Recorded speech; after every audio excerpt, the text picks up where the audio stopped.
Hello, friends. It's 1:30. Let's get started. Good.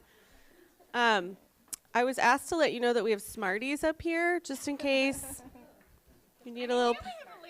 And they're extra large Smarties, which greatly increases their tastiness. Okay. This is the Ethics and Muse Social session. Everybody's in the right place. Okay, we're going to start with who we are, then I'm going to ask you a little bit about who you are, and then we'll get started. I'm Dana Allen Greel. I'm the Director of Digital Strategy at the Monterey Bay Aquarium, and formerly started social media at the National Museum of American History at the Smithsonian, ran social media at the National Gallery of Art, then at the National Archives, and now at the aquarium. I don't produce content anymore, but I do oversee the team that does. And I'm Vicki Portway. I'm at the Smithsonian National Air and Space Museum, and I also am Director of Digital Strategy. I started our social media presence back in 2008, about the same time you guys did, and have managed that up until a couple years ago when it moved to another area of the museum, so not actively managing it at this point, but still very much involved and interested in these issues. I'm Matt Popke. I'm a software developer at the Denver Art Museum. I'm here primarily as kind of the technical consultant today. I work with our social team a lot. We mostly be talking today about how social interacts with our sites, specifically in our architectures. Oh, hey, everyone. My name is Suze Anderson. I'm an assistant professor at George Washington University in DC. And I teach courses on museums and technology, museums and social media, and also museum ethics. So this, for me, is it's a confluence of the things that I'm thinking about and dealing with as a professor, but also just in life, I think, for all of us, right?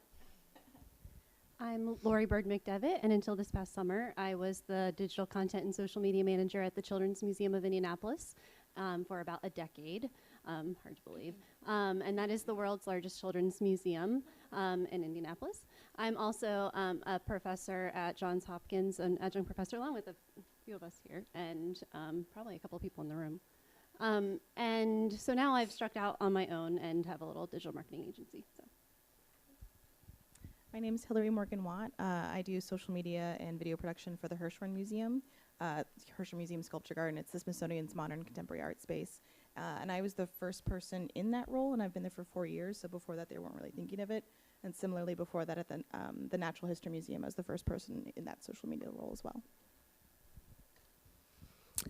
And I am Mike Edson.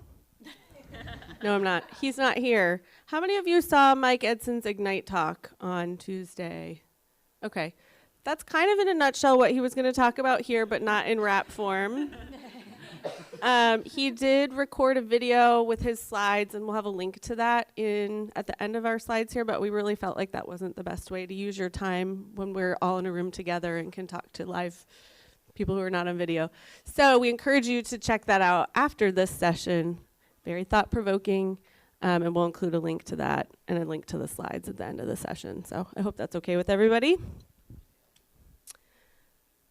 Okay. Now let's hear a little bit about you. We can kind of do a quick poll. You can tell me if there are categories not on here. So if you're directly responsible for social media content or engagement, let's see a show of hands. Okay, is that half-ish? Maybe you supervise social media staff. Okay, awesome. Are you just generally a concerned user of social media? Everybody? Are there any, what's that? Some grass over there. Is there anybody who's responsible for legal or privacy issues? Okay, awesome. Thanks. Thanks for being here. What am I missing? We covered it all. Okay. Well, thanks for being here. This session is for everyone. The context is, this is sort of our thesis statement. Oh, sorry. I'm thinking I'm not controlling the slides. Okay. Social media, such as Facebook, Twitter, and YouTube, provide an invaluable conduit to enormous global audiences. But the last few years, maybe the last entire time that they've existed, have revealed an unseemly dark side to these platforms. And we kind of want to talk about that duality, that social media really provides amazing opportunities for us to connect with people and connect communities, but there are also really serious downsides and consequences of engaging on social media, and how do we balance those when we make decisions for our institutions. I apologize, I have a little bit of a cold.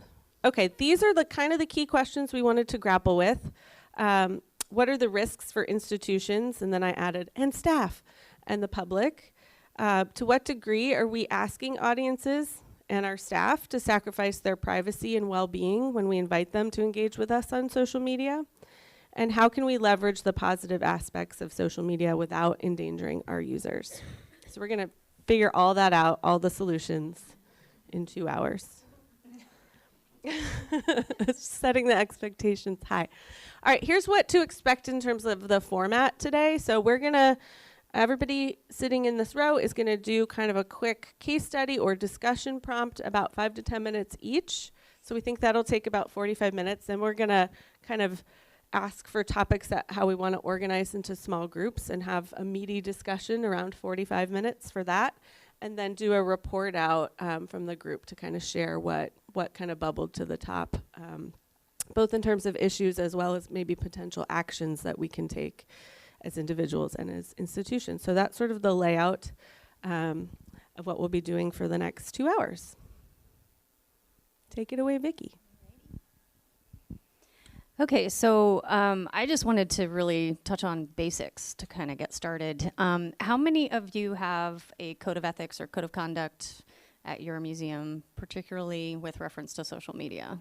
That's great. Okay, so the kind of ethical dilemmas we get ourselves into can often come as a result of conflicting values, and so what we prioritize as important can sometimes drive us in directions that unwillingly or unwittingly get us into ethical dilemmas. So I like to think about it in terms of, does your organization's behavior on social media align with the mission and values of your organization? Are you acting in a way on social media that reflects those?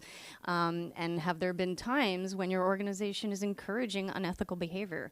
A lot of times when people get in really big unethical problems or even illegal problems, it started very small and it kind of developed over time. Sometimes organizations really encourage the behavior not knowing that it's going in that direction. So you definitely don't want to end up in the illegal arena. So I pulled out a couple of prompts or examples to think about. One that has popped up over the years for me is your influence is your responsibility. So there have been times when, for instance, a department might come up with a great idea to engage young people on social media. Let's get middle schoolers to tweet each other or tweet the museum without being aware of the laws that govern that kind of thing. And so everyone here is familiar with COPPA, potato. Oh, not as many people as I thought. Okay, well that's cool because I can spend some time on that. So it's basically the FTC rules or law regarding, and you can correct me if I get any of this wrong, that deal with collecting personal, private information from children online and interacting with children online. And a lot of it has to do with parental consent and what you can and can't do, and it applies to everybody. If anyone was in the earlier session today, Danae from Smithsonian touched on it a little bit in terms of collecting data. I think about it in terms of what are we encouraging people to do, and is it directing them in a way that's going to make them break rules? So as we all know, to have a social media account, you have to be 13 years or older, and that's because of COPPA. So if you're tweeting something out that's meant to get kids excited and they are following you online because some parents decide that they're going to let their kids sign up at 11 years old for Twitter, then that's actually not ethical, in my opinion. You're actually encouraging those kids to want to sign up for social media. And so it's kind of this fine line where you could encourage them to engage in illegal behavior, even if you're not. But the bottom line being, we have to be really careful about creating a safe space for kids and not get ourselves into trouble in that arena. So if you aren't familiar with COPA, I would encourage you to become familiar with it. Another aspect, and this is really kind of old news, but surprisingly still happens a lot, is being human. The pressures of having a lot of resource constraints within the museum field is not unfamiliar to any of us, but automating things can really go south. Is everyone familiar with what happened with Progressive Auto back in 2012? Okay, so in 2012, Progressive Auto had two clients, one of whom was paying their insurance premiums and died in a car wreck, and the other one was driving the car. And so it became a huge issue when the brother of the woman who died wrote an article that said, my sister paid Progressive Auto her premiums and they're defending her killer in court. And it blew up on social media, and everyone started tweeting to Progressive Auto for a response. And they gave a robo-response to every single person who tweeted them. And that, of course, blew up even further on social media. So it was not a good look for Progressive, a very tragic situation, as they said in their tweet, but unfortunately it was the same exact tweet to everyone. So they really were not, it was not appreciated that they were not being human. And giving an individual response to everyone. Surprisingly, I've just found one from this year with Snapchat doing a robo-response. Little different situation. They were doing it in terms of their IT support. So there was a broken whatever, I can't remember what it's called because I don't use Snapchat. And anyone who tweeted them about that particular feature would get an automated response. And of course they were called on it. People were smart enough to figure it out and started, teasing them for this. So I've been in situations where people didn't want to be completely transparent about the reasons for something. And I've encouraged them to just be honest, because people are smart and they're going to figure it out and they're going to call you on it, and you don't want to be called out on it on social media. But I also just think it's unethical. It's just not the right thing to do. Another one is engaging people in controversy. So we have a very, very specific position about having landed on the moon. It happened. But about 5% of Americans are denying that it happened and do not believe it happened. And they happen to be very, very vocal about their opinions. And so we've, in several situations had folks approach us on social media or in lectures or wherever about this and really want to engage in conversations. So of course, our mission and our value being that we want people to know the accurate information, increase and diffuse knowledge, our mission.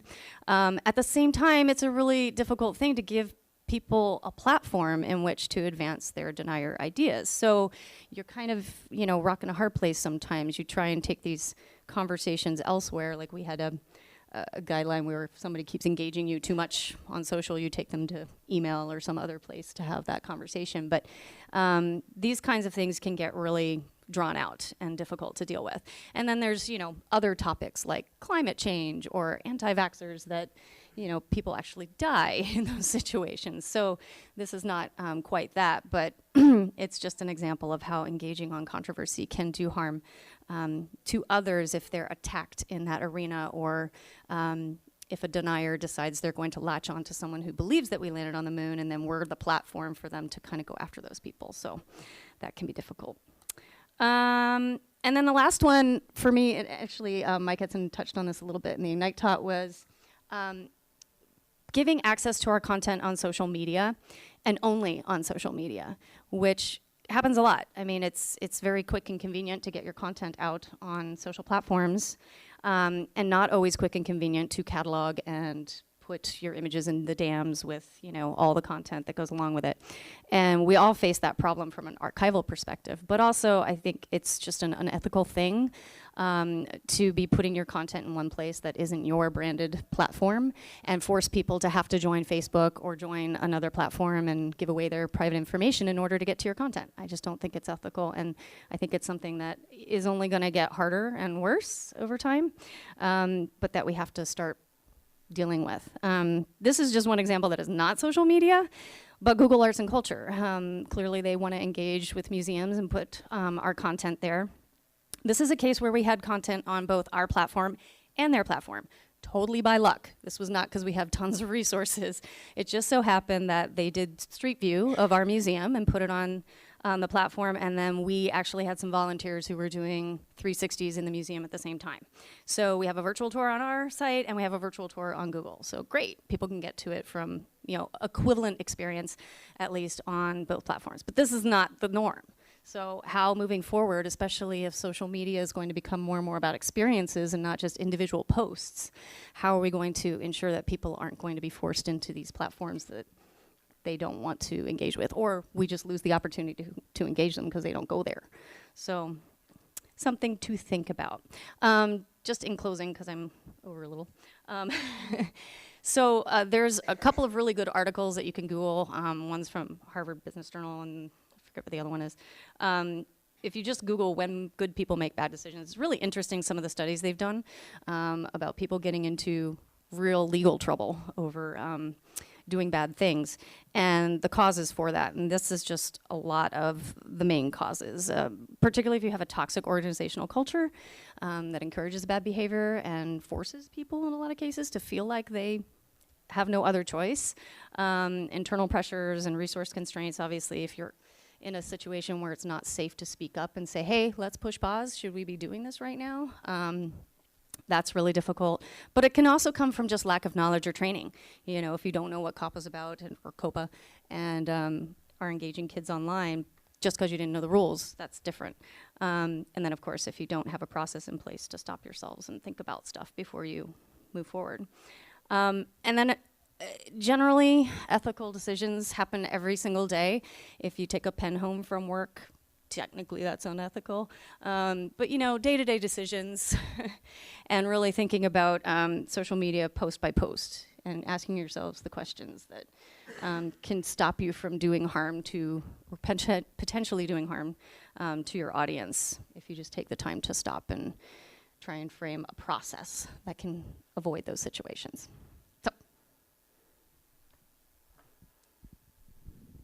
Thanks. I need to take a picture of your last slide.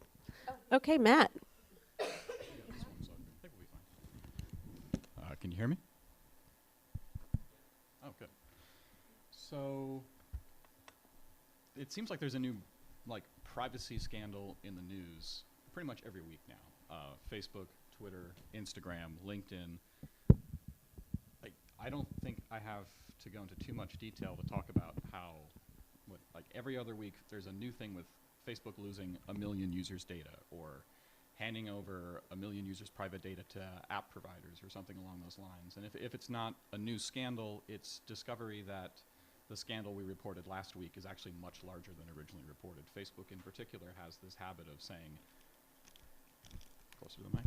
Facebook in particular has this habit of saying that, let's try the other one. That one's off. Facebook in particular has this problem where they will report 400 apps, 440 apps had access to people's private information that was a violation of terms of service. And then 6 weeks later, it was 5,000 apps. And then 6 weeks later, they reported, oh no, we're sorry, we're wrong. It was 10,000 apps, tens of thousands of apps. And a lot of these companies, they don't seem to be taking our privacy and our security seriously. And we can go to the next slide, please. What's the consequences of this? Why do we care if our privacy gets leaked? And there are the obvious problems. Someone has my personal data. I'm going to start getting more spam.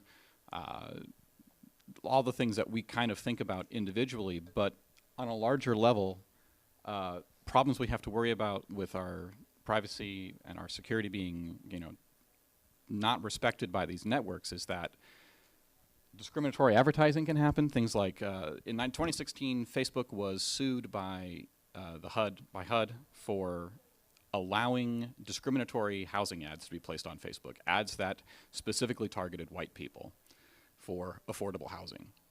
And you could target a segment in Facebook where you said, I only want this ad to go to people who I'm pretty sure are not people of color. And that way, when I'm selling my affordable housing, I know who I'm going to get.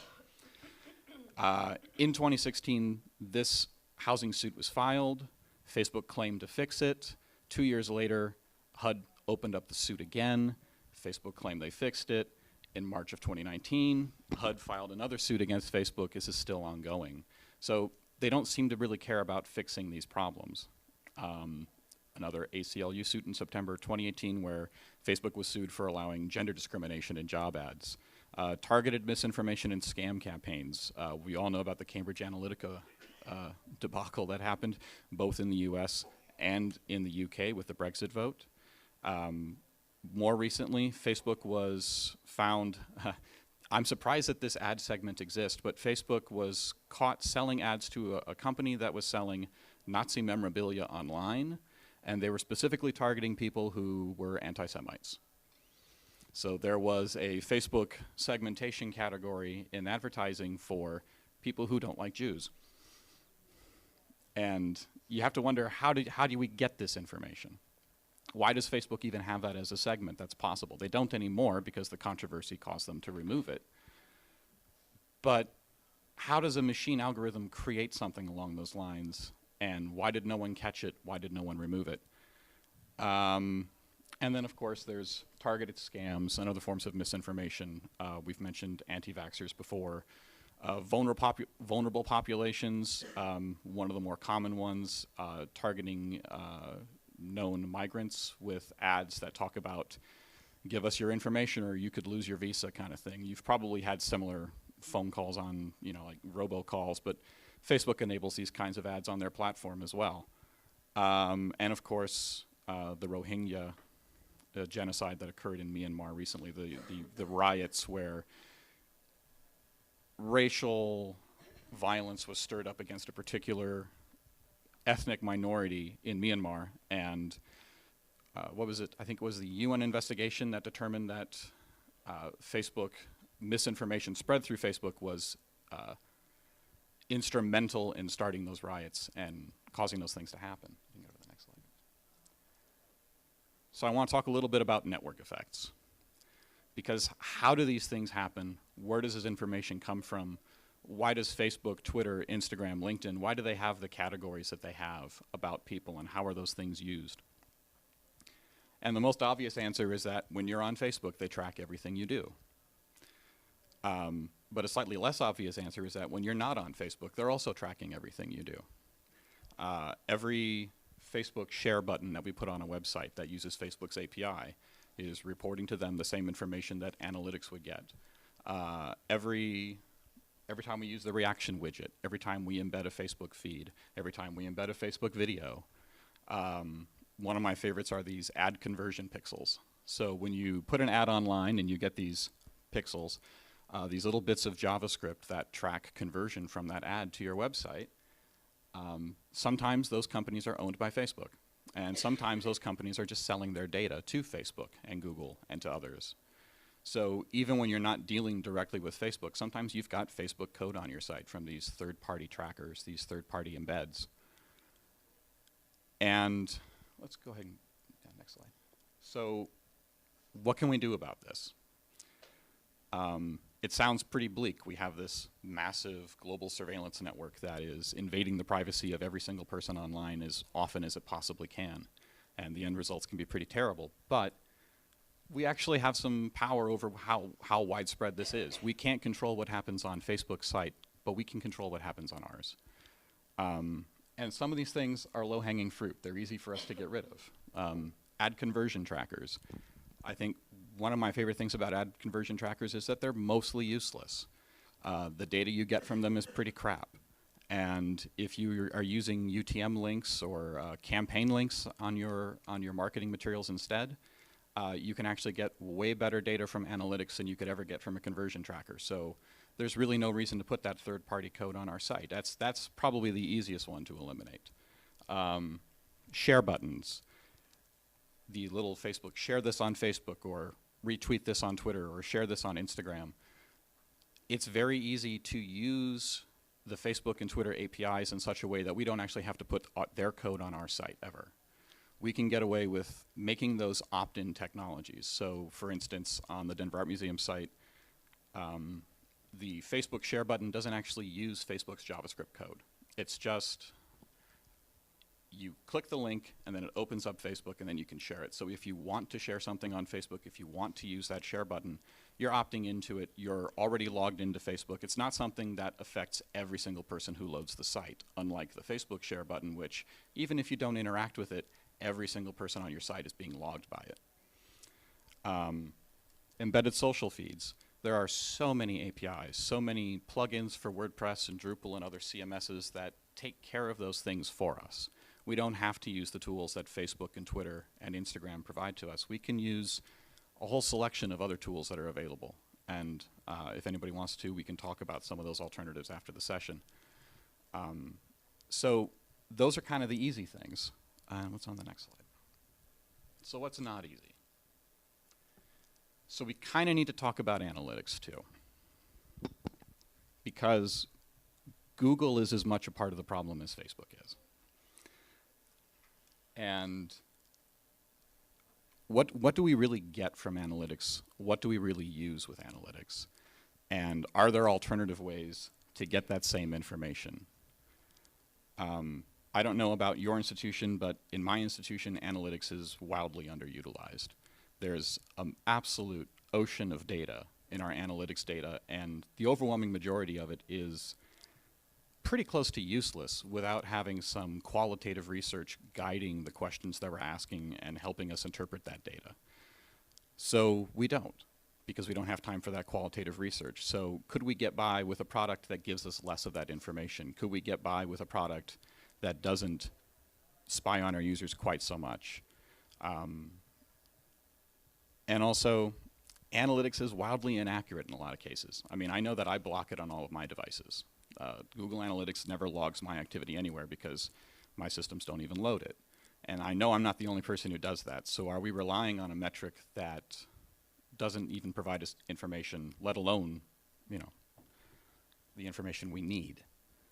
And I think also we know that better tools can exist. We know that there are third-party analytics programs out there. There are commercial analytics programs out there. There are open source analytics programs out there, self-hosted analytics programs that we could use. But most of us aren't. We've all sort of defaulted to the free option that everybody uses. And I think like the key point I really want to make here is we're never going to get the ethical tools that we want to use. We're never going to get the ethical alternatives to these technologies if we don't ask for them. And it might be time for us to start having those conversations with our consultants and with vendors and with the companies that provide us with these tools, or else we're never going to make any progress on this. So hopefully this is a chance for us to start those conversations. All right, that is pretty heavy stuff. So I have an otter for you. But this isn't a cute story, I'm sorry.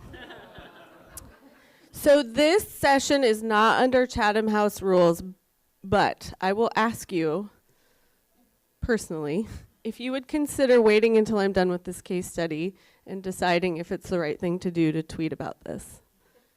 That's up to you, but I will ask you to at least wait a few minutes. How many of you have seen, I heard some sighs. How many of you saw this tweet last year? Okay. I had just started at the aquarium. I was like 3 weeks in, and I was actually out sick the day this happened, so that's fun. There's a lot to unpack here, so I'm just going to look at this through a couple of lenses. There are more. I'm happy to talk more. I've talked about this in many iterations. I've presented to the board about this. So there's a lot that I may skip over that you want to dig into. I'm happy to do that later, but for now, I'm just going to dive into a couple of angles on this. So as you can see, this tweet got a lot of engagement. About 57,000 people liked it, 18,000 people talking about it. The content itself is actually a mashup of several memes. This was what I had to explain to the board, and then I was like, well, let's talk about what a meme is. And yeah. So you probably get this, but there are references to other memes, such as the absolute unit from the Museum of English Rural Life. There's references to the chunk chart, which is like a scale of how chunky a house cat is, which house cats are really popular on the internet. So there's kind of a lot going on here, and you don't really get to the science content until the next thread. where we shared the hashtag body positivity and then talked about how awesome Abby is, and the reason that she's so bulky is she's doing this really amazing job being a surrogate to stranded sea otter pups. So there's a science story here, but it was a little buried. So that's one thing to think about.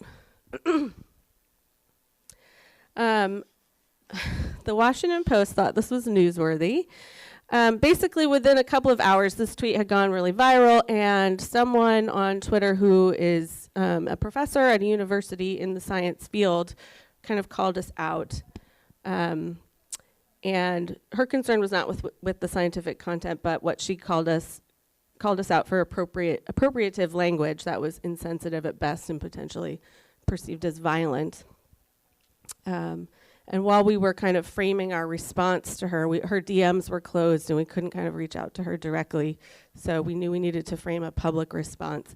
And in the meantime, this tweet was taking off, and I think it was a really slow news time because it was already kind of several media outlets, LA Times, et cetera, were writing about the viralness of this tweet.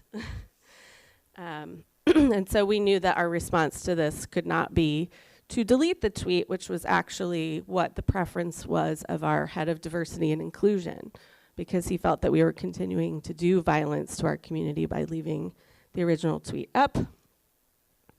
We felt like that would look like a lack of transparency and that we could use this as a learning opportunity and kind of take ownership of what we did and address it to the people who had seen the original tweet. Here's a quote from the Washington Post. I just want to point out here that they called out the individual by name, included her place of work, and linked to her tweet. And essentially, that's why then this backlash happened of our community as well as other people on the Twitter who were looking for things to do that day, then harassing her, saying she didn't have a sense of humor, and this is PC culture, and that escalated. She ended up having to make her account private, and we felt really, really awful about that. So here's our apology. It's a lot. And maybe you've already seen it, so I'm not going to unpack it too much. But other than just to say that what we've determined is that actually the apology itself, we still think it was the right thing to do, but it actually kind of whipped people up into a frenzy and had a really negative impact, potentially even more negative than the original tweet. So that's just something to think about. So this platform that we typically use to bring people marine biology joy and to inspire conservation of the ocean basically became a weapon of insensitivity, racism, sexism, even ageism, people attacking the people who didn't think it was funny, saying, well, you just don't get the internet. And a lot of kind of internal strife. So you can see I have a lot of feelings about this, and we've been talking about this. It's been almost a year, and there's still a lot, I think, to learn from this case study. I'm going to kind of switch gears here to a different case study that I think illustrates, it was all over. It's a lot. And Fox News said we fat-shamed an otter. So there was that. And then we did have some followers coming out saying, you really need to stick up for this. You can go to the next slide, sorry. This person's now being harassed and abused because of you. Okay, so the next fun topic, climate change. I actually see a lot of parallels here. I think the point that I wanted to talk about today, and again, there's lots of layers here, right, but is that our platforms can be used in ways that kind of give voice to something that we would never intend to want to support.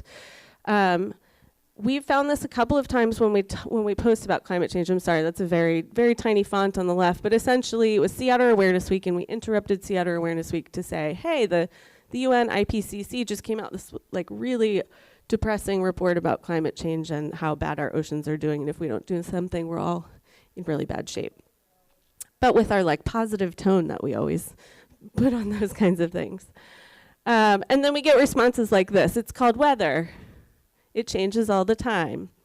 And our team really prides ourselves on, we have really deep subject matter expertise. We spend a lot of time on social care, and we take all of our responses really seriously. you see that 50 people interacted with Shelley's response, and so it's really important to then engage in responding to those kinds of comments, and you see that our response got 124. There's dozens of these on just this one post, and that's a lot of time. But essentially what we're thinking about here is our initial reaction is to model, respectful science-based response to that kind of comment. And this one's not inflammatory really, but to just do that over and over so people who are following us can see that you can have you can continue to have a respectful conversation and try and educate people on these issues. If you go to the next slide. But we've now started to think, when we're getting dozens of these, we started realizing some of them are bots that are just looking for posts about climate change and sticking a myth in as a response. And then we're spending a lot of our staff time responding to that. But what is the net effect of this, right? Like, it feels like for our organization, we can't not talk about this really important international report on climate change. That's really core to our mission, inspiring conservation of the ocean. But what's happening here is our followers are now seeing more misinformation than they might have if we didn't post about this report at all. And so what really is the benefit of engaging in this way? Is this the best use of our time? Is it the best use of the attention span of the people following us? And sort of what is the right way to handle this kind of issue? And in this particular case, it actually devolved into people then calling each other's names. And so in addition to spreading misinformation and myths that are not based in science, there's also then people personally attacking one another. And now we're in the business of saying, oh, hey, we all need to be respectful and get along, and spending our time on that. So these were just a couple of case studies I wanted you to think about in terms of not just what the platforms themselves are doing, but what we're kind of complicit in when we participate in platforms that are permissive of this kind of behavior. And now you can decide if you want to tweet about that. Continuing on sort of the role of social media, I was thinking of something to, maybe a gap on this super meaty panel. So I thought I'd talk about the position itself and who's in it and who manages it and how you deal with content. This tweet, oh, really? Sorry. Hello, I'm very sorry about that. So I'm going to talk about the role of social media itself and sort of the ethics around it and who does it and how you're stuck with it and the hours and the schedule and all of the demands. This was a tweet sent to the National Portrait Gallery last week. My colleague, Karen Venangos, she screenshot it and sent it over to me. And I'm sharing it because it's the thing that if anyone who's been in the role, you receive this pretty frequently, probably once or twice a season. Everyone just assumes you're the intern, you're the unpaid intern, you're there temporarily, you're not qualified, you're young, it's gonna be funny, like, oh, it's so cute, making the intern laugh. Like, this happens all the time, and this is sort of a good piece to keep in mind as we sort of move forward. Because basically, the role, it's really isolated with minimal support, and from the ethical framework, I'm saying that you're basically consistently set up for failure and trauma, and that's why we're gonna move forward with this. So if we can have the next slide. So let's start with the internal framework of how you fit in with your team and how you where you are in the role, in the department, in the hierarchy, how you interact with the board. Basically, it's lonely for a lot of reasons. Traditionally, it's probably one person. If you have three, that's amazing. That's very exciting. And I'll come back to that too, because even that's not enough relief, depending on the content that you're dealing with. We all know that everyone thinks they can do your job because they have a Facebook page or an Instagram account, or they like to post photos of their food. Everyone's a photographer. I encourage, everyone is artistic, everyone has ability, I do agree, but not everyone's a strategist. And so because of that, if you get a seat at the table, it's not equal. When you're in an exhibition team meeting, no one's really questioning the conservator or the registrar in the way that they'll question what you do. And that's just over time maddening. There's really nothing you can do to combat that, and the system of where you are with your team and your departments, nothing's really changing. If that's changing for you, I'd love to talk to you afterwards. And so you're also even lucky to get a seat at the table, because again, if everyone thinks they can do what you do, decisions are going to be made in other meetings without you. No one's going to loan an artwork without talking to the registrar, but someone will contract, post on social media, in a development contract with a donor. Why does that happen? Again, it's like maddening. You're just going to be down this crazy spiral. And then with situations like that happening over time, you're just set up to be the no person, because you're trying to explain, a larger content strategy. You're trying to explain policies, jokes that are not funny, how you can't turn a 10-page research paper instantly into an Instagram post, how things take time. And so instead of hearing, Claire had this great comment yesterday, yes, but. Instead of hearing yes, but, which I'm going to try more now, they're still mostly just hearing the no part, or that eventually it's leading to a no. And then with the role as it exists now, it's over a whole spectrum of qualifications. It can be 3 people, it can be 1 person, they can be highly qualified, it could be 1/5 of a press person or 1/5 of an educator. It can be an intern, it can be a contractor. It's all over the place, and there's not a lot of regulation because it's new, and there's a lot of excitement there's a lot of potential, but mostly with museums, we know that means it's super underfunded. And it's really low on the priority list for existing or any promotional aspect. And then if you look, I can speak again to the Smithsonian, across the different museums and research centers, there's probably a difference of $50,000 of people doing the same job. Like, that's insane. And so then go into private museums, I'm sure it gets even worse and even lower. And then, again, all of that just adds to the confusion of what is the role, who's doing it, should they be in this meeting, should they not, can I make that decision for them? And then building on that, the schedule's impossible if you're doing the monitoring. Everyone thinks, just check it once at night or check it on the weekend, and is it fair, sort of the hours you put in versus someone else, like people who leave at 5 versus people who have to monitor at night? There's a lot of assumptions. If you're in senior staff, you're making 3 figures, and sort of some of that is expected to go along with all the extra hours and the responsibility, but that is not reflected in people who do social media or community management. So there's a lot of inequality, which I'm sure a lot of you are familiar with. And I say this again, it's like a privileged white woman doing social media, so I do have that in mind. And then it's all of the monitoring, it's all of the responsibility, and none of the respect, and just like it's this dark cycle that you're on. And then in terms of professional development, we know, like, yay, for everyone who's here, this is so great. This is training, this is professional development, not everyone can afford to be here. The platforms constantly update, the algorithms constantly update. If you're not on top of your game, you're not gonna be good at your job. And so now you're the no person, and you're the person asking for money because you need new tools, you need to be a video producer, you need to pay for ads to compete on Facebook. So there's just a lot going on with that. We can go to the next one. We'll jump to external forces. That's just a peek at inside of what you're dealing with. And then we know that you're basically a filter for the worst of humanity. And you're seeing joyful moments and happy moments that are shared, but you're also seeing like the absolute worst of the internet.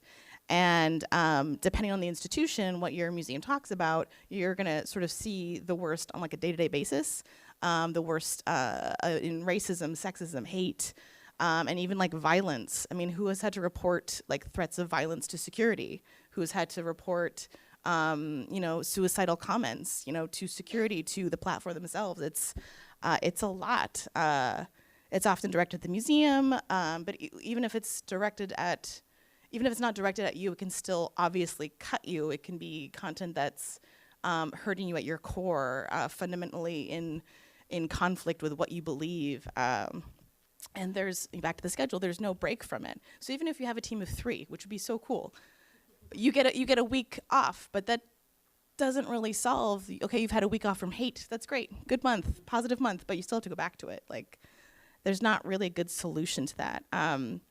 For private museums, you might have a little more leeway with your terms of use and how you engage with the community. I work in an institution that receives federal funds, so there's lots of rules about transparency and access. And our lawyers right now are really struggling with how we could block someone or not, or how we could hide a comment or delete a comment. We do have terms of use, we have community guidelines, but they're guidelines. So right now, sort of the rules are basically there's nothing you can block. You can, I don't even, we had a big conversation about it this summer that there's nothing, there's no filter, there's no barrier. You're just kind of supposed to be able to see it because it's America and everyone has freedom of speech. And so right now, depending on the post, there's just these comments on Instagram or Facebook that are just sitting there and floating there and hurting you and hurting your community, and just they're just gonna stay there. And that's, again, I don't have an answer for that. It's just really hard. Next slide. I have nothing to say that's gonna fix this for anyone, but I have a few framework ideas to sort of reflect on. In terms of boundaries and unplugging, I'm not gonna minimize what you can accomplish. At least with your hours, right? Like if you're in that role right now, one thing you could do after this session is reevaluate the time that you're spending on it and try to come to some agreement. If you're checking nights and weekends, track those hours and how can those build into like comp time. The internet's not going to stop, but like the humans have to. We're museums. We're not solving cancer. We always say that, and so I pity the person who's doing social media for a cancer research facility. I don't know. But you need to have some boundaries, and you need to have boundaries even with your teammates. And even if you're off, then you have the stress of, but who's covering me and they're not really trained, right? Like my first, 2 years ago when I was like officially gonna have my unplugged vacation, an hour into it, I couldn't help but check because I'm a masochist. And someone had responded, sorry, smiley face. And I was like, oh my God, I can't leave you alone for a minute. So investing time now so that you can take time off later would be great. And having your supervisor, your teammates support boundaries even on your content calendar, that there's no emergency now, you should have asked for it 2 weeks ago, and like how to like plan forward. And then in terms of weekly reports, this is sort of an active step you might want to take. What we do at my museum is we have a weekly report. I mean, I'm based in the communications and marketing department, so we just send highlights, and now it's called Comms in 60 Seconds. So you can have like a quick scan of what we're doing in the news, web traffic, web highlights, and like social media highlights. So that's also sort of like a sneaky way to like some other people with like data of, this is what we're doing, and this is how it's awesome, and we shared this video clip, and it was seen by like 30,000 people on Instagram or whatever. And like over time, I think the hope is that people would be a little more familiar with what we do. So, good luck with that. And then I'm also trying to embrace more weekly joy, that I need to have structure into my week, something that's going to make me really happy and love my job. Again, I know I'm privileged. I have a great position, yay content, yay art, but I need to do something that makes me feel good and gets me back to that spark of being like a new person of like everything's amazing. So, it could be something big, it could be something little. Like a really quick fix for me is just going back into Instagram and like really talking to people who are posting the last week, putting full sentences, either in Instagram direct message or on their photo. And then they're obviously so excited, and it's just it's a simple fix of bringing back some happiness. And of course, your community of peers, everyone here, the Facebook group is amazing, Museum Social Media Matters Facebook group. It's corrupt, they're causing genocide, but there's great comments on there if you go. And also just maybe seeking out your own people. I mean, no one's gonna be offended by like a cold call or email of, hi, I really like your work, I would love to talk to you more about what you do. Like, everyone sort of feels that compliment, and I think everyone who does this work is really sort of open to chatting more. And then another thought I had was, if you're not in the role of social media manager, how can you be a better ambassador for them? If you're managing them, chances are you could already do more. Maybe you're all rock stars, there's always more you could do. If you're in a team meeting and someone's, talking about a project, maybe you need to like say, no, actually we should loop in Emily to consult on that like hashtag or like that strategy, so things to keep in mind. Can I just say one thing real quick? First of all, does anybody need a hug? Because I was going to do a deep breath thing. Oh, I'm sorry. I didn't mean to steal your thunder. I just, just having done social media so long ago and feeling like we have an understanding, and everybody here probably has an understanding because you used to do it but don't do it anymore. It's so tough, and I would not want to be doing it today the way that social media is today. So huge applause. Just if you need a hug, let us know. We appreciate you. Yeah, I actually think it is a time for just, can we take a second and just do like a good 2 deep breaths in like we did in the opening keynote yesterday?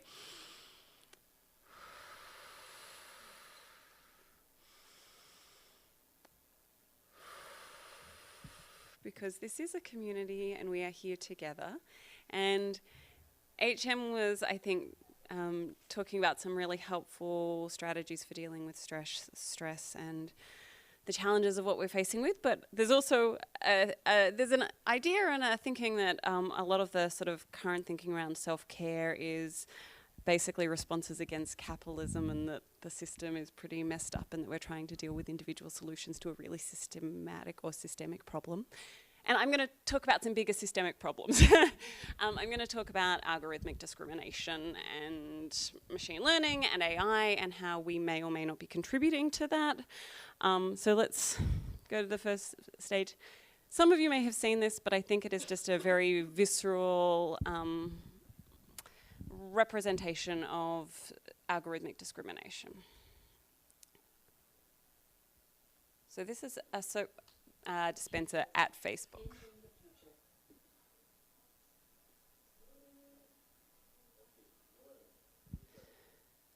If anyone cannot see what is happening, the white-skinned hand was able to make the soap dispenser work, and the dark-skinned hand does not make the soap dispenser work, and then when the person with dark skin uses a white piece of paper, voila, the soap dispenser works again. So we can sort of keep going from there.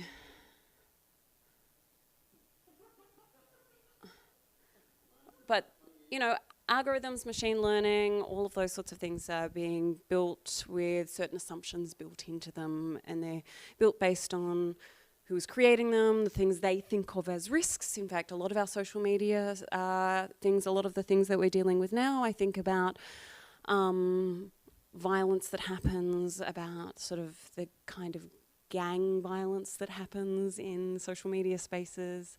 There is an argument to be made that a lot of that is because when it was being created, it was not being created with safety of participants as a key priority.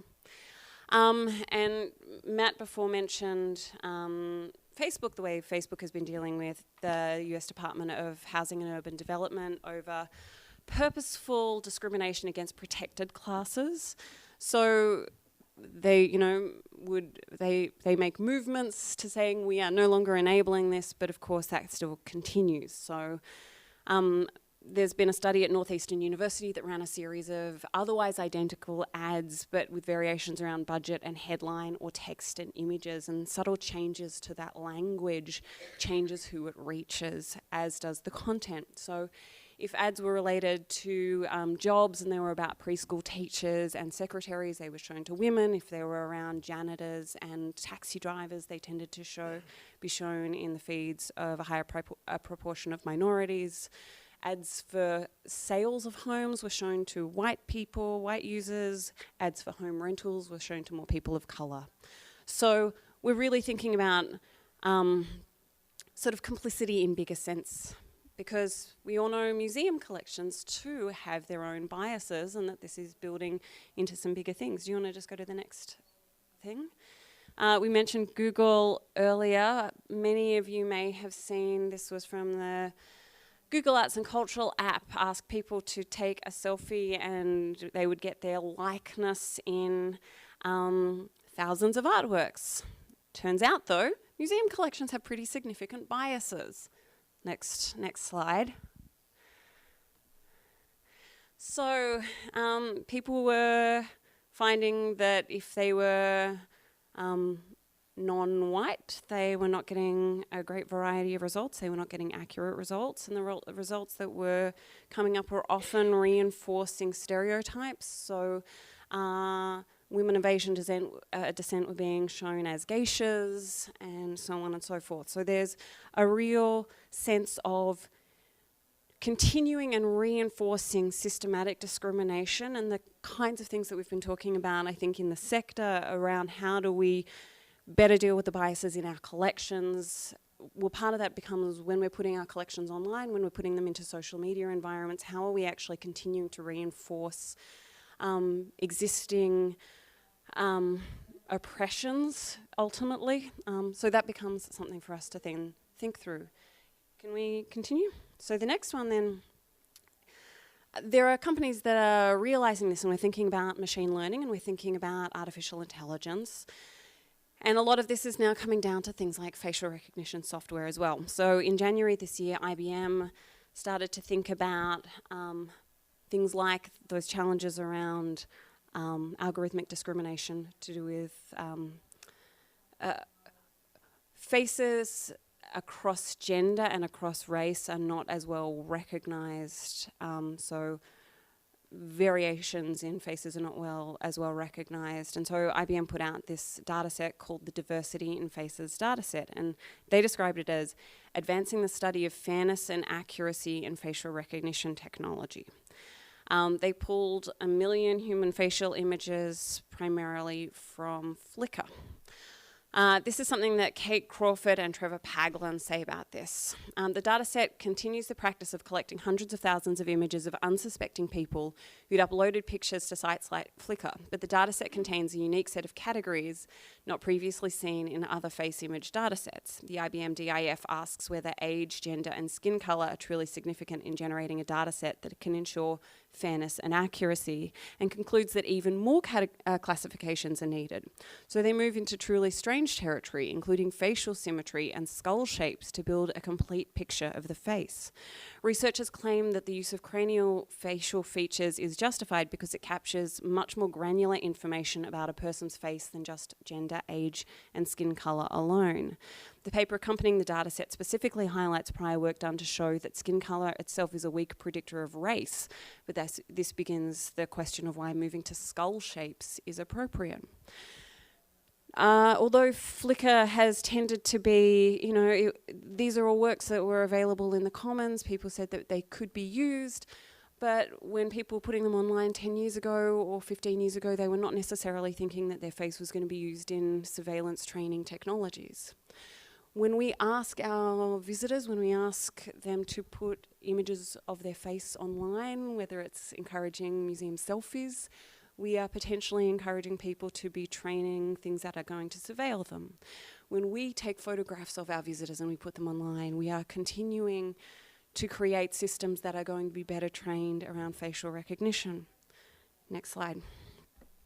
This is actually, I'm going to just play the first few seconds of this. This is some work that Kate Crawford and Trevor Paglen have done.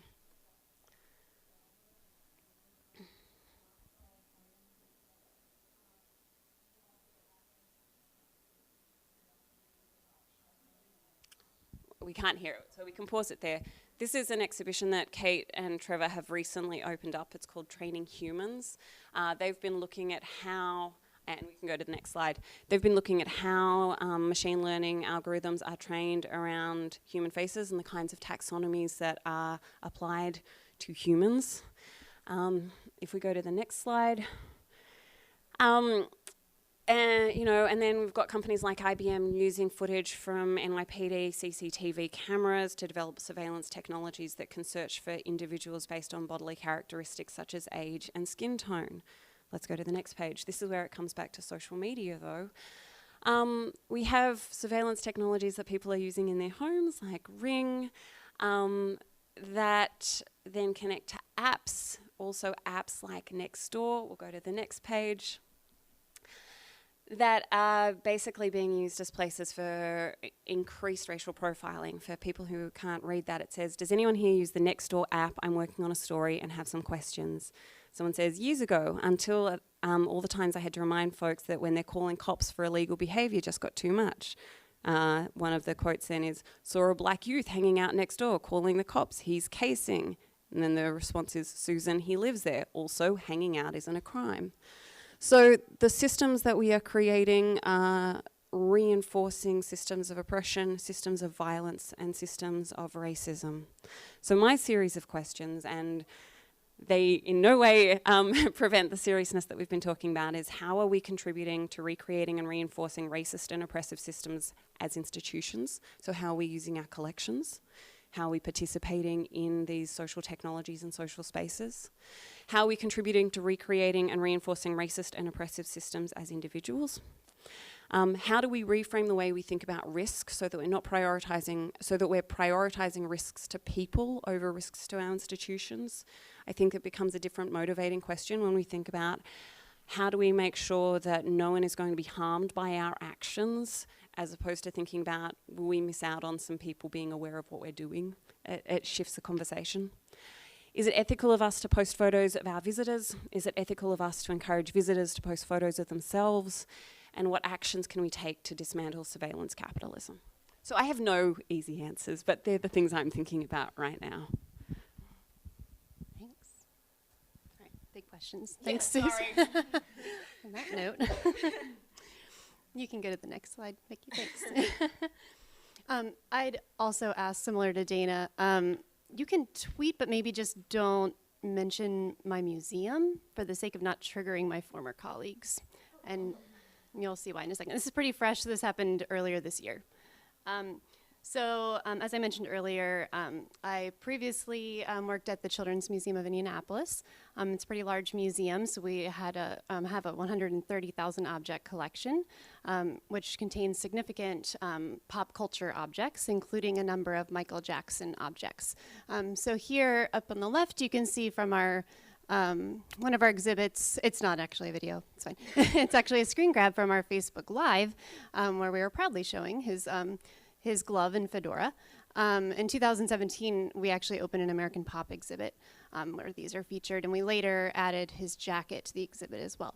On the right is our exhibit, The Power of Children, which features the story of Ryan White, and he's the Indiana boy that is known for struggling with his sharing a struggle with AIDS, and many celebrities supported him, including Michael Jackson. This is his mother, Jeannie, there with the spotlight there in the middle. She's sharing her story, which she often does. And you can see a poster, life-size poster of Michael Jackson there on the right. There's a number of objects related to Michael Jackson in the recreation of his room. So she donated the entirety of his bedroom to the museum, and it's recreated completely in the museum, permanently on display. You can go ahead. So when the documentaries earlier this year came out, bringing the accusations about child sexual abuse back into the public attention, I was one of 3 staff that suggested we proactively remove the objects from display. Our CEO quickly agreed, and they were hastily removed, with the exception of one single object in Ryan's room, and that was for the sake of maintaining the integrity of the recreation of his room. So the big giant poster stayed up because that was added later, but there was one object that remained, and it was this little picture of Michael and his chimp, if you know of that. So that was still kept up. So we have this ongoing relationship with his mother, Jeannie, and we did check with her simultaneously as these were literally being ripped from the walls. And she did understand why we were doing this. She did have a very close relationship with Michael Jackson as well. So we were concerned what she might think, but thankfully she was pretty understanding. So that same day, the Indy Star, which is the major newspaper in the city, contacted us and asked, do you have any Michael Jackson objects? And we did tell them, well, we just took them down, so they are no longer on display. And they pretty quickly went to our director of collections and asked for a quote. Things move pretty fast, so we did not follow our usual process for talking points. And he provided an unfortunate quote, which went viral pretty quickly. So that's what this says up here. Obviously, we want to put stories in front of our visitors showing people of high character. So this was the main social post that the Indy Star put up. And in a matter of days, things escalated really quickly, leading to things like a petition on change.org. You can go ahead and go to the next slide. So in those days in between, every major media publication ran the story, and fans from around the world descended upon us and our social team. And for a week, we implemented our robust crisis communications plan. We have a robust crisis communications plan, but there's only so much that we could do. We followed the impact. We we followed every major post and we were keeping track of everything, we decided that we would respond only to grossly inaccurate comments, so things that were just plain wrong. So if they said that Michael Jackson donated to the museum, which is not true, it was a misconception, or if they said something completely inaccurate about Ryan White, we would respond and tell them the true facts. But of course, we would not otherwise engage. And so then the other thing we did on top of that was that our customer service team was receiving a flood of phone calls and emails in addition to all of this. You can go ahead and. So we had no idea that what we had walked into was an organized social media fan campaign that attacks companies who come out against Michael Jackson. And they were ready to pounce on us the second that this happened. Our reviews and our net promoter score just tanked. So you can see here that our Facebook rating went down 0.5 points from 4.7 to 4.2, which is really significant for us social media managers. Our net promoter score went down 28 points from 82, which is really huge for us. And then over 30 major media outlets actually covered the story. We actually had local police prevent some local fans from picketing outside our museum, which is, maybe there's some museums that get that, but the Children's Museum doesn't get that, so that was a pretty big deal for us. And then we just had, a ton of shares and retweets across all of Facebook, and it was in the range of thousands. So one of the main things as well was that we actually were impacted really with our mental health throughout this entire week. So I actually was attacked in my personal DMs on Facebook, so people were able to find my name and come after me. Our director of collections had to completely shut down his Twitter account because he was just attacked as well. Go ahead, you can move forward. At the same time, we were distracted by our museum leadership and the board waffling on our decision. So they were really distracted by the response on social media. And while we were trying to manage the reaction, we were also wanting to use our expertise as social media managers to explain to them who these people were who were, making this outcry and why they do or don't matter and why we should stay the course. So it was a really stressful time. And ultimately, the Children's Museum's mission is about children and families. And these documentaries, they resurfaced this new triggering context that caused these objects to become charged in a new way. And that's what was so important in this context. And we had to protect our audience and our mission. They no longer held the same narrative context that they were intended to convey. And that's what we were trying to explain to the leadership in this time, that they were so just struck, in fear. So we did stick to our museum's mission in spite of the optics and in spite of the detriment to the brand on social media. We had to come back from it, but ultimately I'm really glad that we stuck to it. You can go ahead and press it one more time. I'm really glad that our mission won out rather than the bullies of the internet. I think that the big question here is that there's a lot of situations where you won't please everyone. And on social media, this is amplified. Sometimes this is just in a meeting or in a boardroom, but when this has to be posted on social media, you get the trolls, and then you might get your partners, your brand, your donors, and then you have your mission. So where is that gray area, and where do you make those decisions? And so we have to always be thinking about that.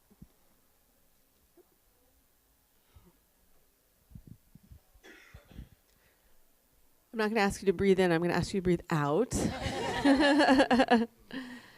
That ends our, you're on the slide. So that ends the sharing of very intense stories from the panel. So now it's your turn to share your intense stories and your solutions. We thought we'd do about 30 minutes of small group and then 30 minutes of report out roughly. I think we still have another hour. Okay. So here's what we thought we would do. You tell me if this sounds good. We thought we could probably do up to 4 or 5 smaller groups in here, and we could have people kind of shout out what they want to talk about. We could write them on a big sticky. Hillary Morgan. Yeah. So we'll just give them numbers, and once we hit like 4 or 5, then we'll stop. And of course, you can still try and find other people or convince them to talk about the thing you want to talk about. But that seemed like a good first stab. So if that sounds okay to everybody, I will give the microphone to whomever would like to pitch the topic they want to dive in deeper on. Or sneak out of the room, which is also fine.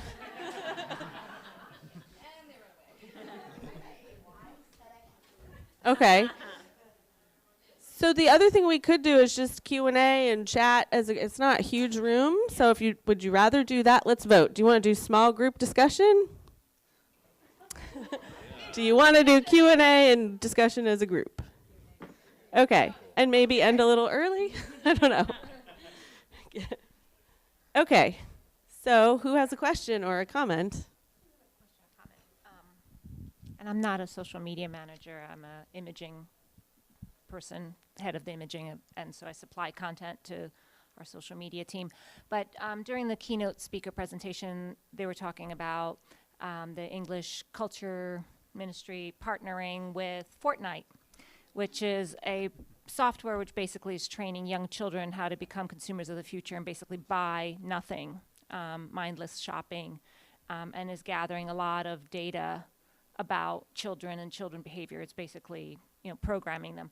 And, and I was wondering, there's a lot of these kind of partnerships between museums and tech companies. Google's one of them, where you had mentioned that there's absolutely no control. Museums, a lot of museums have let them digitize their collection. They get the images that the museum get are of questionable quality, and then they have no control over that data after it's put out.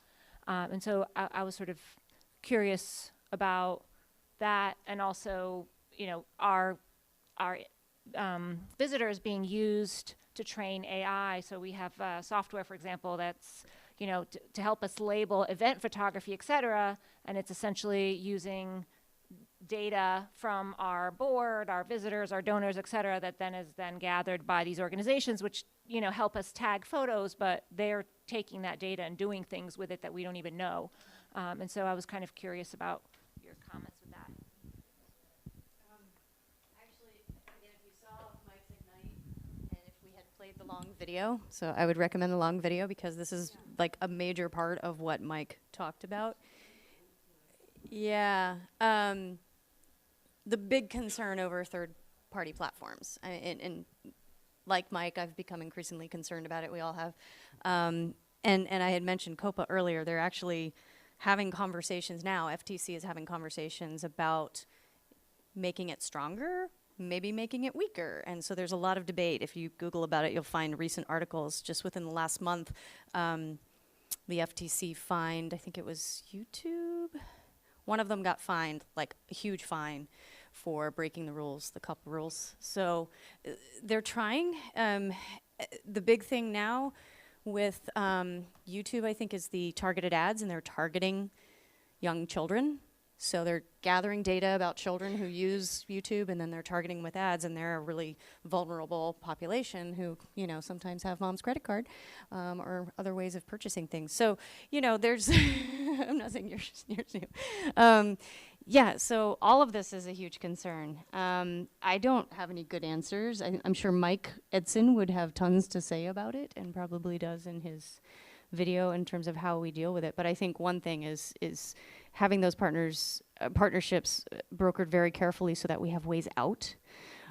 We have our data retained in our own repositories as well as with them. I can speak from Smithsonian side, the relationship with Google has gotten better in terms of getting hold of the content that we actually generate for ourselves as well as them. That Street View example, they did do that in a proprietary technology, and there was no way to get that data out. But other types of interactions with Google, we have gotten the data where they've digitized our collection and then we got a copy of it. So, but it still is fraught with concerns about where that data ends up, how it's used to basically monetize for Google secondhand, third hand. So those are all big issues. I don't know if anybody wants to add to that. I think one thing to think about in any organization is who's making the decisions. It's so often our partnerships with other companies happen as a consequence of someone in development makes a connection at a cocktail party and they see dollar signs and they don't ask the same questions that someone with a little bit more technical expertise might ask, or someone in a different department might wonder about. Or, and not just to pick on development, but this can happen all over the place, where different people in different departments are going out and making connections with different partners and looking for opportunities to, engage the audiences, or, do any of the great work that we want to do. But is there some central place in your organization where all these partnership deals have to be funneled through and approved before they actually happen? And it's surprising at how many institutions that doesn't happen. There is no advisory board, there is no oversight for that. And maybe the first step is just pushing for that organizational change to happen so that we can make better and just more informed decisions about these things. Next question or comment? Did I see hands? We'll go here first and then over here. Hi. One of you mentioned having a crisis plan in place, and I guess the Michael Jackson story really resonated with me, because I'm sure my museum is not the only one that has work by people whose personal lives are problematic in some way. And so as someone who's relatively new to the museum world, I find myself, Googling these artists to try to make sure there's not anything problematic on the radar already. And so I was curious about the crisis plan, or really for any of you who have dealt with those sort of PR things, like, have they just sort of naturally run their course? Have those things just died down? I'm sure it kind of all varies, but I guess I'm just kind of curious about the crisis plan, and if there is sort of a graceful way to sort of deal with it and then move on to the next thing. This is apparently on, but just not working very well. But can you hear me okay? Yeah, we do have a pretty, as I said, robust crisis communications plan, and part of it is existing templates for pretty much every really horrible scenario you could ever imagine, which is really sad. But they're templated, get press releases, essentially, that you fill in the blanks. And as things come up, then we're like, oh, we need a template for that.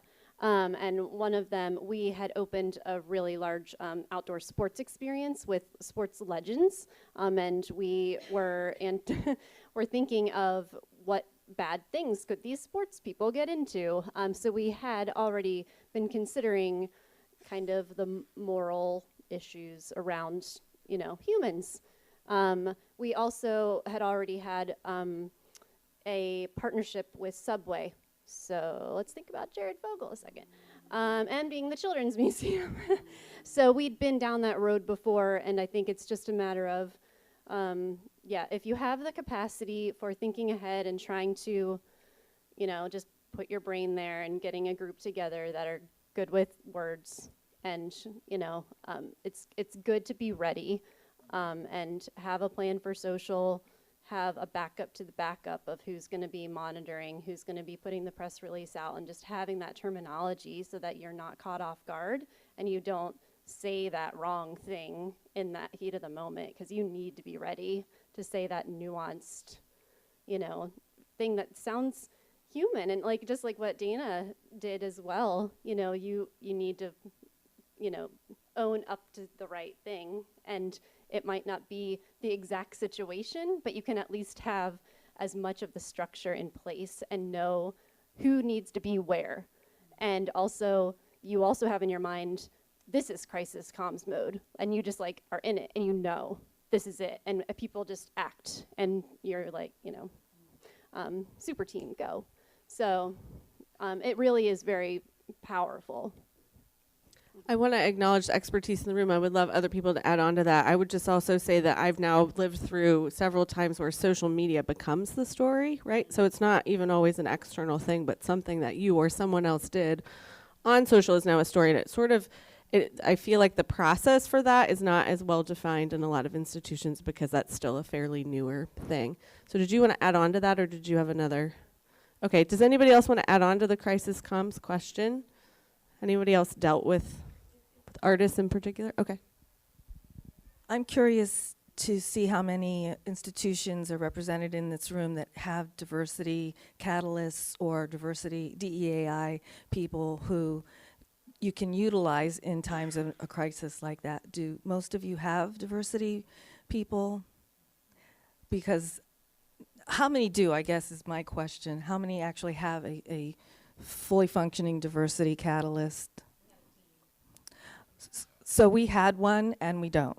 And we're having a hard time getting the institution to reinstate one. So individually, I'm in the Carnegie, when we have 4 museums, we are individually trying to strategize and create our own teams. However, at the times that we've had these types of emergencies, that's why we needed them at that time, and now that we're back to not having someone, they're relying on people like myself who are of color, who have collections of color, and they're running things by us and will give our opinion.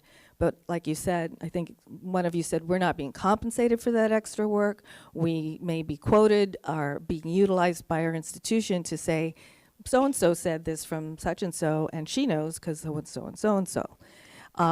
And so it puts a lot of pressure on us as people who are trying to do the right thing but can't get this across, because we do need a team and we do need people who are expert in that. And I've heard that AAM is a little birdie told me that there may be something coming down the pike that all institutions of like museums will be required to have them. So especially because social media is so fast and so immediate, it does so much damage so fast, and we do need almost like a council to say, read this really fast. So that was my question comment. I feel like that's something this community could help with, and just in terms of having people to go to. And I'll actually speak to that. I didn't get to that entire part of my story, that we were trying to find experts to provide us insight to go to our board with to help decide what to do after we had made the initial decision, when there was the waffling. And so that was this big back and forth of how do we find the experts, because one of the questions was around race, one of the questions was around sexual abuse. And so we were trying to find experts around each of these things to get quotes and to back up our decision. And so having something like that would have been really helpful, because we just didn't know where to turn. So I'll add, I briefly mentioned this, but we do have a diversity and inclusion committee and a person who's in charge of that. Unfortunately, the incident that I described, there was a big disagreement between the marketing team and the DEAI folks about what to do. And after that, what's happened is now members of the social team have joined that committee to try and help build that bridge. It is a more long-term collaboration and not just a crisis collaboration. So that was definitely a learning for the institution there. And there were definitely some bridges burned, both with that committee and with the staff in general, who felt embarrassed about what happened. I think, Claire, you had a question. I don't have a question. I just have just wanted to share something that I thought would be useful for the group. In New York, we have a very active museum social media managers meetup, and last year we did a meetup at Twitter. This is now an infamous story. So we posed the question to our Twitter rep, like, platform is all well and good, but cultural institutions have a huge challenge with finding out, how can we activate Twitter in a way that's not vitriolic, doesn't get political, et cetera. What are your ideas for how we can use the platform effectively? And basically her answer was like, oh, we love the controversy, like lean into it, like clap back, get into that space. And obviously we were all horrified, and Brittany and I in particular were very vocal about that. So it was like very disheartening to see the platform itself really not have an understanding that bad PR is not something cultural institutions want to lean into. And then related, I also recently met with someone from Pinterest and asked sort of like, you know, what's the dark side of Pinterest? Like, the Met has a huge collection of arms and armor, and so if we post a picture of a 19th century firearm, is their algorithm going to push that to a crazy gun nut? And what does that say? You know, how do they deal with that? And when I said, what's the dark side of Pinterest? He said, wow, I never thought about that. Let me get back to you. So it's challenging that they're not really, a lot of them are really not getting it. So that's tough. TBD, yeah. Haven't heard back. This isn't a question. I'm doing that annoying non-question panel thing. That's appropriate for this session. Okay. This is what this is here for. But something that I've been thinking about increasingly over the past year is a lot of times I'm in a meeting and we're talking about like what could go wrong, how would this harm us? We need to have a plan in place, i.e. like a crisis communication plan or like our talking points or whatever. And I keep saying, if that's a possibility that we could be harmed, does that mean that first we're doing harm? And that probably is the case. And why are we doing this? That question doesn't go over very well with curators who have a very specific point of view and may only want to talk about one specific point of view, especially with an exhibition. And if you want to talk to me afterward, I can tell you a couple specific examples. And so I guess maybe my question is, maybe there's a better way for me to present that concern, that what is the context that we're either not presenting or could come up that could be harming our audiences, and what is our responsibility to that?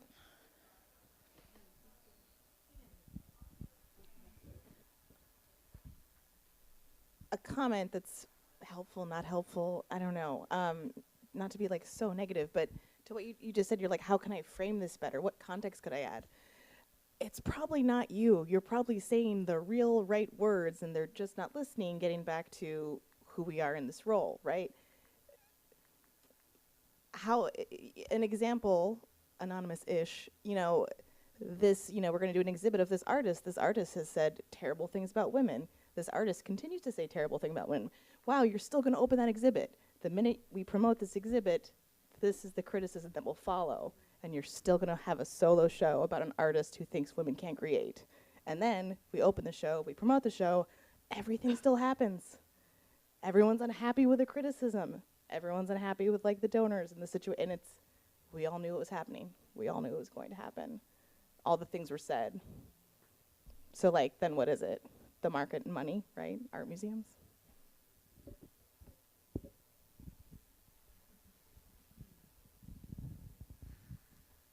Thank you, everybody, for this panel.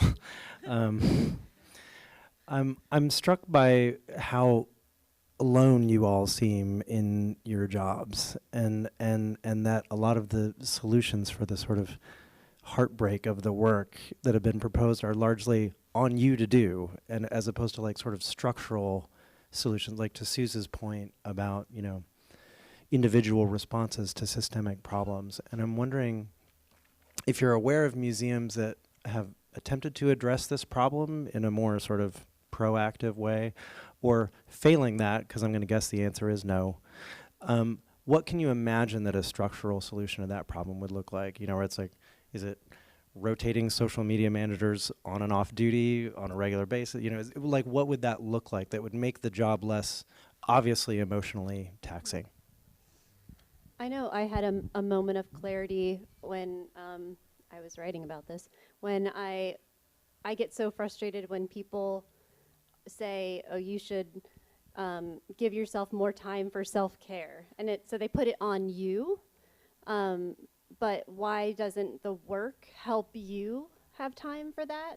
So I feel like in general, just for any job, I feel like why can't it be HR helping like that? I mean, there's already bias or, you know, a stigma around mental health, right? So I just wish that there could be that in general, and the entirety of the workforce. But, you know, I feel like that is a big giant answer would be that it's not a mental health day and it's kind of like a jokey thing. It's like, no, like you get to have self-care and your workplace helps you do that proactively rather than it being on you to create the space when you also have kids and hobbies and you're a social media manager, so really you don't have hobbies.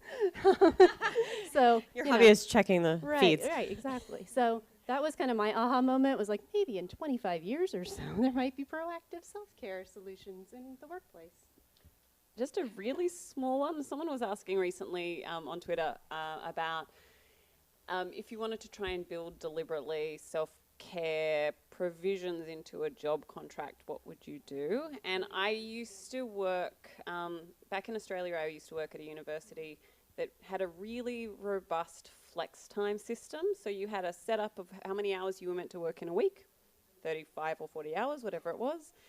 And you logged your hours, but not in a creepy way. You did it manually, and if you worked 3 hours over one day, you got 3 hours back at another time. And so you really could control the way your time was administered, and that was really helpful. So thinking about if you have 40 hours in your week, but you know you're going to be on social media for an hour at night every single night, that's actually part of, actively part of what your hours are considered, and that you get that time back in another space. I think there are provisions like flex time that you could make arguments for when you're negotiating a job contract that recognizes the work that you actually do rather than it being unspoken and silent work that you're expected to do but not rewarded for. That I think could help with some of these, treating it not just like an individual solution. The other thing with this flex time, you could acquire or you could earn up to 3 days owed that you could then have as days off. So it meant if you had to get to a doctor's appointment, you could pick those days to do that.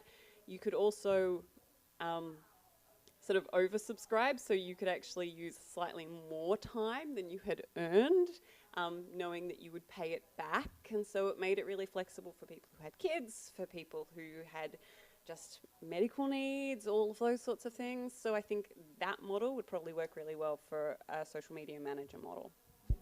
I think when we started out, how many of you said you supervise social media or oversee social media? So it's a little bit on you too. I'll just say, having been a social media manager and then being promoted up to definitely give my staff praise and make sure everybody knows the good work they're doing, but to also talk to my boss and the CMO and the director about how hard this work is, and to recognize the challenges, and to put the staff in front of the rest of the staff or in front of leadership to talk about what's going great and what's really hard.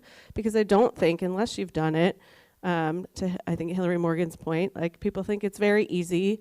They don't understand what goes into it. They don't necessarily understand what is going on with mental health, or that you feel like you need to save the world and all you have is a Twitter account to do it with.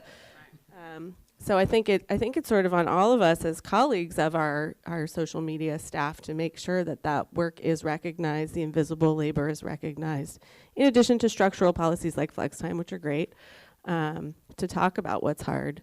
So you were going to add on to that. I'm going to try to be concise, but now I have so many thoughts. I think first and foremost, having been in the field for about a decade, I have seen some improvement, so I'm a little optimistic about it, that yes, we have been doing a lot of work to self-advocate and show our work and the importance of what we do and our expertise and what it requires.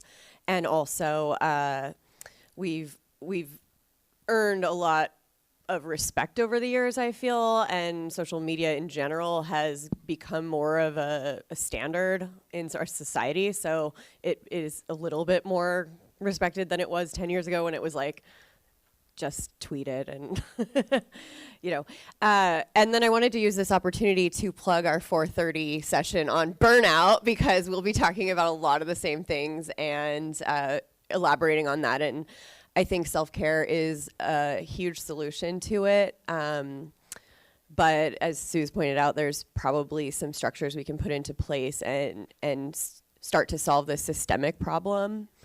And I'll just leave it at that for now.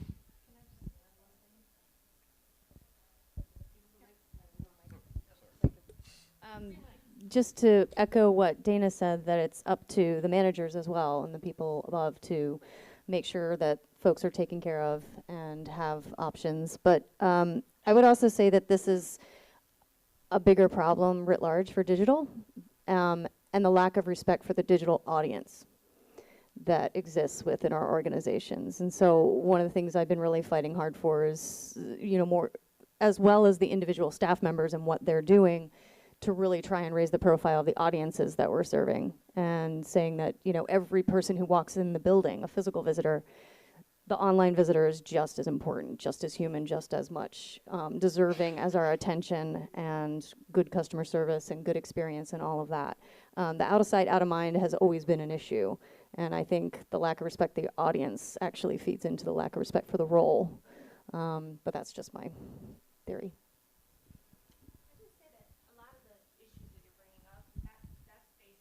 Sorry, can you hold on to the mic? Yeah. Thank you. A lot of the issues that you're bringing up in terms of respect and being included and table, et cetera, that's sort of across the board for women in technology. I think if you would talk to managers who are higher up in their field at this conference, they would echo many of the same concerns that you have. I don't think it's specifically unique to you guys. And I think, and that is that's a big issue, and I think that's something that really this conference should address more frequently in terms of pay equality and, hours, et cetera, because a lot of these cultural heritage institutions are powered by women, and we're oftentimes not given the respect that we're due. And I think to Suze's point, with the things that you're mentioning, a lot of those things that you mentioned are available through hourly contracts as opposed to a full-time contract. And I think maybe for social media or things like that where somebody has to be basically on call, having an hourly contract is helpful, so that basically you log in, you're at work. Oftentimes museums don't want to pay overtime, and so they'll become much more conscious of the time that you're spending, and then you could, potentially have the flexibility through an hourly contract to set the hours so that you're working X number of hours during 9 to 5, and then, and so that's something that could be advocated. Not all museums offer that option, but that's something that could be negotiated potentially for people if it makes sense.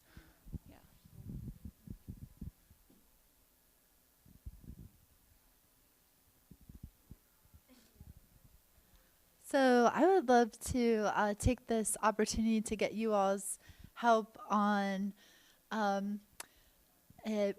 piece in an exhibition we have coming up in the spring that I have some personal consternation about. And I don't have too many details about the exhibition as a whole at this point yet. But one of the pieces entails, it's a video that depicts the slaughter of a chicken and it's related to a cultural practice, and apparently is done in as humanely as possible way. But I would love to hear what you all think about. I perceive concerns from the animal rights community, of course, and just other visitors who might find the content upsetting. And of course, there are just many different perspectives to consider. And so just anticipating people who might be upset, I'd love to hear what you all would recommend. Particularly, should I get ahead of the issue and kind of talk about it on social media in advance of the exhibition's opening, or kind of, don't draw attention to it like we were talking about. Sometimes drawing attention to it might end up making a mountain out of what is not a molehill. It's definitely a really important thing, but yeah. Interesting. I have so many questions. Like, did the artist slaughter it just for the presentation, or was it acquired and then utilized as part of their presentation? Those are really good questions. My understanding is that the video was filmed for the installation, but that the chicken was then used in this culturally related meal. And so, yeah, I wish I know it would be helpful if I had more details on the exhibition It's really interesting that the Animal Cruelty Act just made it through Senate. It's good timing.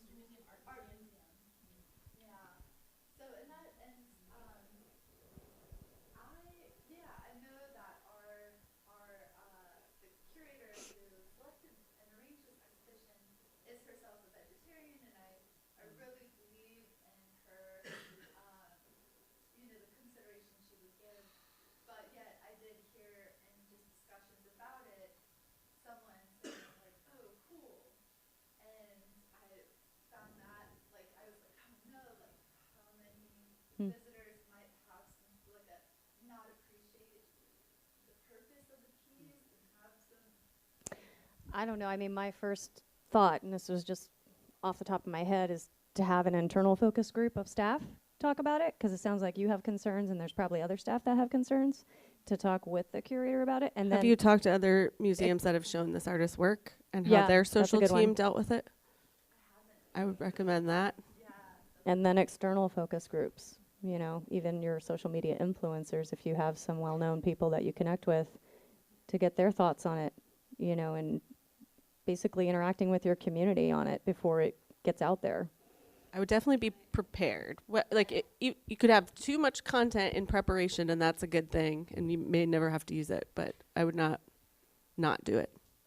Would be my recommendation. Yeah, and I think a small addition, which is not at all about social media, but is about figuring out how you can give visitors a way of deciding whether this is or is not something they want to encounter. And probably doing that would be part of your social media plan, but also, you know, whether it's, and you obviously won't necessarily have influence on the exhibit design, but thinking about where it's positioned, thinking about if there's like warning labels and things, so that basically if you can not just be preparing people digitally, but preparing people who have then the choice whether they would find it personally difficult, whether they don't want their children to see it, again, I've been thinking a lot about risk and how we associate risk, and I think risk to visitors, including kinds of re-traumatization and those sorts of things, the more you can provide people ways to control their experience, the better prepared you are, I think. Because then that prevents a negative experience for them that then might show up on social media and cause trouble for you. So I would amend my recommendation to also talk to the guest experience or floor staff of other institutions that have, because they may even know more than, if it never bubbled to the surface of social, but the people on the ground would know how people reacted. Yeah, definitely echo everything everyone said. But also in this specific incident, I also reach out to the comms team at the Guggenheim. They had an incident with an artwork and some lots of comments online, and I believe they actually ended up not showing the artwork. It was going to be in an exhibition of contemporary Chinese artists, so I would check in with them.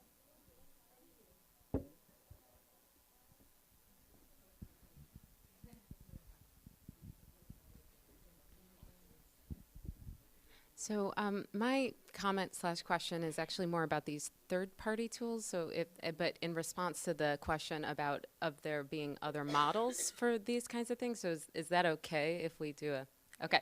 So I can think of a couple models where some of these like partnerships with tech and the surveillance kinds of things have come in, and there are examples from both libraries and archives I can think of where, like as a community, those communities got together to combat those. So the first would be, you know, when Google came knocking to the universities to digitize all their books, to make sure that they had their own data repository and weren't relying on it, they didn't just individually store that, they came up with HathiTrust, and they all went in on it together, and it became a whole, you know, research data set and all of that kind of stuff.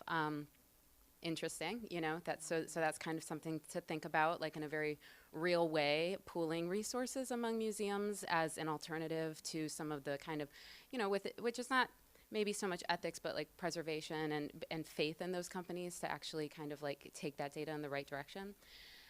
The other thing I can think of is when archivists started talking about doing social media and web archiving, especially in response to more like contemporary events like the Ferguson outrage and things like that. There's a great project out there called Documenting the Now that built their own tools and have their own ethical bent to really I guess I would say, to get at kind of some of the stuff, Suze, you were talking about, like to not rely on the platforms to be the tools and to try to remake similar technical tools that did not reproduce the same systems of surveillance, right? So there are these things that happen in those communities, and it makes me think that, you know, for some of these third-party platforms, it reminds me of the earlier session I went to on open source, where, you know, we just don't have the same kind of like, you know, pooled technical kind of thing going on here. But, you know, it doesn't always have to be technical. It could just be shared communities of practice or agreement that, you know, as museums, we aren't going to use Google Analytics in these 4 ways or something like that, right? And so I guess I'm wondering if there's like spaces that like we could operate in even without like these huge universities and that kind of thing to replicate like these tools on our own terms, where we do kind of opt out as a community and then, you know, build what is appropriate for us without it being like every museum is doing its own thing, because that is wildly unsustainable, right? You're basically talking about collective bargaining, but instead of like unionization, we're talking about how we would do collective bargaining with. I think that's a really great and interesting conversation, and if anyone wants to talk about that, let's have let's get together in a group and have a conversation about how that might work, because that is actually one thing.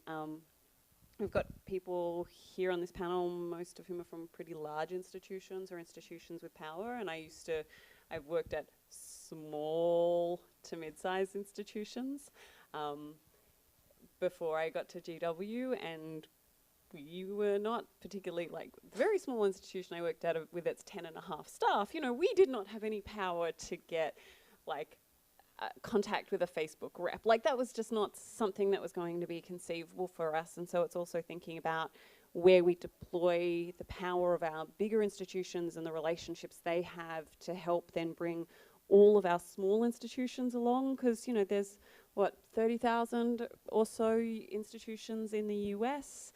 Individually, there is no power in most of them. If they were all together in a group discussion, that becomes a really different way of navigating some of these conversations, and that might bring a little bit more power to some of those conversations and how we could work together around collectively solving rather than individually solving things.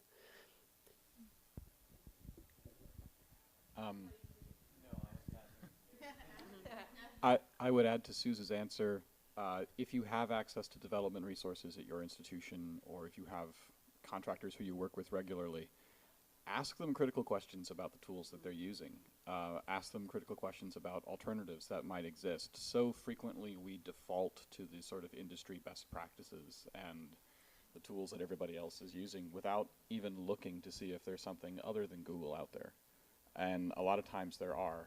And if there are any of those, you know, technical people in the room right now, any of the developers, and you're interested in maybe working together on helping with some of these projects, because I'm in the process of evaluating a lot of open source alternatives to these things right now for my institution's purposes. And there are already existing projects out there that, you know, they might not be what we want now, but they're open source, and we could make them what we want now with collective action between us. So we don't just have to collectively bargain, we can collectively build too. I also just want to make a small addition to Matt's point. I was, a while ago, I was on a granting panel. I was doing some grants assessments, and there's a whole section on grants assessments about like privacy and how you're going to look after participant privacy. And someone said, well, this is what our privacy policy is, but they were also partnering with another organization, and that other organization clearly had different privacy expectations. And so this idea of interrogating who your vendors are and who your partners are, and what their values are. Coven wrote a really great piece early this year, late last year, about partnerships and thinking about the values of the partners we're working with, and that, you know, Google's values and Facebook's values, etc., are going to be different than museum values, and that we need to be thinking about whose values are we prioritizing, whose values are we buying into, and ways that we can interrogate some of those things. I almost forgot what I was going to say, but now I want to say how grateful I am that we are such a collaborative community and we do support each other as social media managers. Having been in-house at 2 museums and now transferring as a freelance consultant, I think I and probably Lori and other fellow consultants have a unique position to see things from the outside, backed by our experience in-house. But I think my goal personally is to help museums solve a lot of these problems and help support the social media manager that's doing their thing on their own. And I'm just thinking bigger picture, like how can I help enact this change and collaborate with all of you to work on this problem. So it's just, don't forget about the consultants.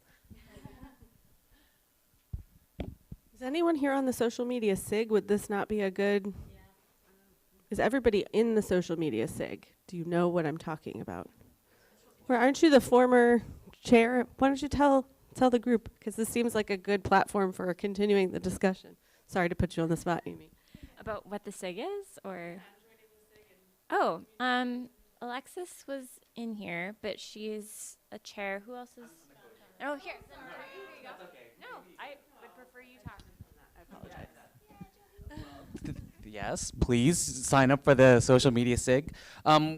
Like many of the other SIGs, you know, we try our best to hold monthly discussions, monthly calls, and then we have our base camp where we can deal with discussions just like this. So I invite everybody to throw your questions out there on a base camp, to start up a thread, to get things going.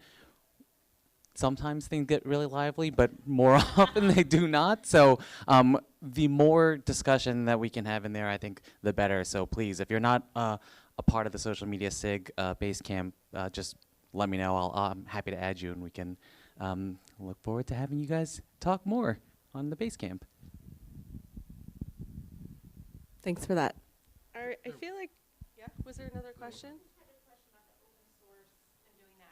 Because I'm in imaging, we're actually part of a consortium with museums, and there are a number of open source softwares that we use and things that we've done, both for photogrammetry and other things. But the problem that we found is, and while it's a great solution because it targets specifically museum needs, there's generally not the funding behind it that these private companies have. And so an open source solution gets developed, it works, and then the person who developed it or was kind of the, babysitting it leaves their position or goes on. And so I think the open source would require a paradigm change within museums to really kind of collectively get together, decide what open source solutions we need, and then figure out a long-term maintenance plan for how we can keep those things going, because it's not enough to just kind of start something up and then get it working, and then within 3 years it falls apart again because the software is not constantly updated and there's not innovation going on. And so,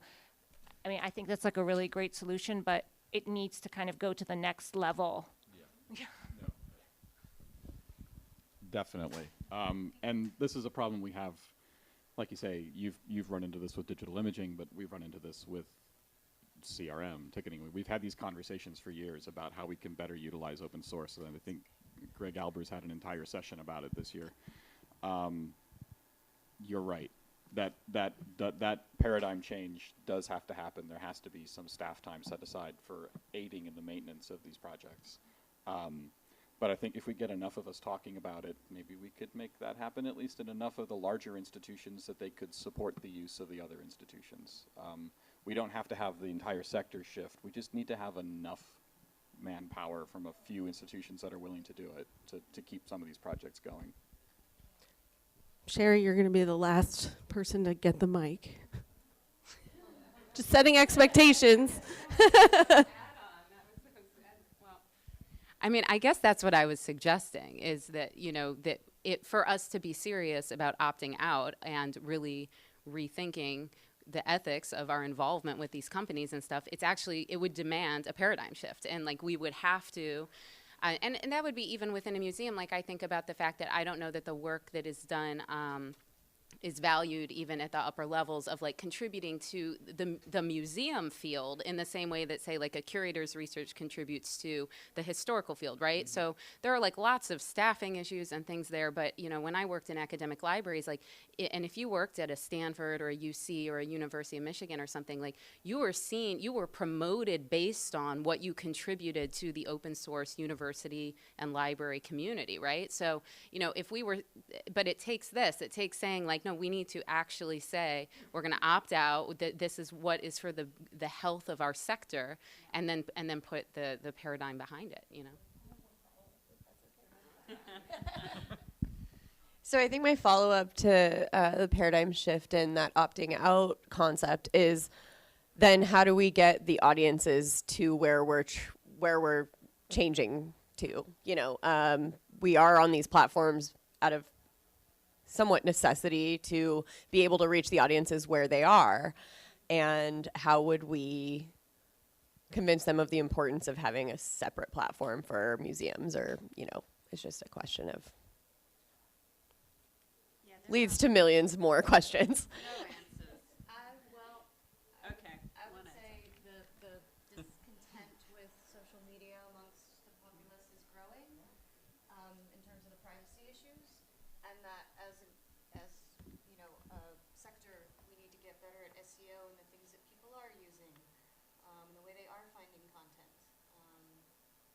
Some of this could be solved for us, though. For example, Twitter just banned political advertising, and that includes issue advertising, which is, I guess, aquariums are issues.